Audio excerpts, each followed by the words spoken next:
Hello and welcome back. I'm sitting here with Dom and John as we're going to discuss what's coming up in the MLB free agency period. So, how this is going to work is we're going to discuss a player, the terms at which they're going to sign, and the team at which they're going to sign for. So to start it off, we're going Dom, Yoenis Cespedes. I think he re-signs with the Mets at 5 years, $120 million. He's probably the best free agent hitter in this class. The Mets, despite their rotation getting wrecked by injuries, they still managed to make the playoffs for a second year, primarily because of their offense. He's been the heart and soul of it. I think they're going to work to bring him back. Those deals are pretty reasonable. He's only 31, so it's, you're going to be getting good value. I think he re-signs with the Mets. Re-signs with the Mets, all right. All right, I'm going to disagree with that 100% because he had a 3-year contract and he opted out. I don't think they're going to offer. But he wants a longer contract. They're not going to offer him more money, especially with the young pitching staff they have. They need that money to sign him back. They need the offense, though. They need the offense, but I mean, looking forward to the future, you're going to want someone like DeGrom and Syndergaard on your team more than you're going to want Cespedes. Okay, well then where's he signing with? And so I'm going to go with the Angels. I think the Angels, they have Mike Trout until 2020. They need Albert Pujols till forever. They're still paying Josh Hamilton. They need something. They need more aging sluggers. You're right.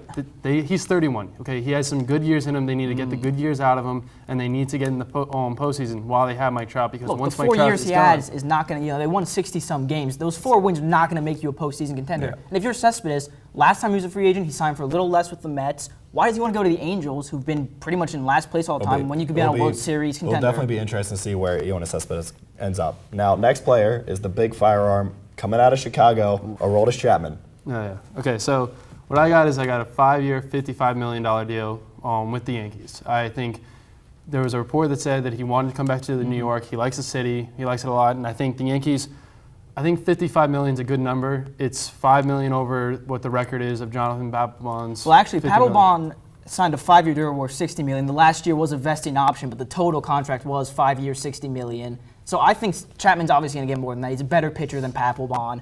These past few World Series have shown just how important having those relievers are, whether it's Wade Davis, Andrew Miller, or even Chapman himself. I mean, he just had a 2-inning appearance in the World Series. I think he's made himself a ton of money. The Yankees, they know they got to go big if they want to get him. He's going to be highly coveted. I think it's 5 years, $70 million. This is my problem with it, is that next year in the free agency, there's Bryce Harper and Manny Machado. The Yankees do not want to spend. The Yankees have unlimited amounts of money. The Yankees do not want to spend that amount of money. $15 million is not going to stop them. A-Rod's contract's coming off. Teixeira's contract's coming off. They do not need. They have Batanzas, so Chapman wouldn't be a huge loss if they didn't get him. It would definitely strengthen up their bullpen. It'll definitely be interesting to see what the Yankees do. I mean, you know, like you said, A-Rod's contract's off. Teixeira's contract's off. Yankees go big. 2018 free agency is going to be big. Now we're going first baseman out of Toronto, Edwin Encarnacion. Where's he going? I think there's going to be some talks to keep him in Toronto, but I think in the end he goes 5 years, $120 million with the Red Sox. I think Toronto wants to keep him back, but it's got to be at a price they're comfortable with, and I don't think they're willing to give him that 5th year. I think the Red Sox are. David Ortiz said he'd be a good replacement for him, and I can't agree more. I think the Red Sox sign him. I actually think that's a good choice, but I'm going to go with the Blue Jays. I think he signs 4 years, $100 million, and I think that's because the Blue Jays had the 2 free agents, Bautista and Encarnacion, but I think the Blue Jays, since Encarnacion's 31, they're going to want to sign him, and he'll be the priority. He's 33.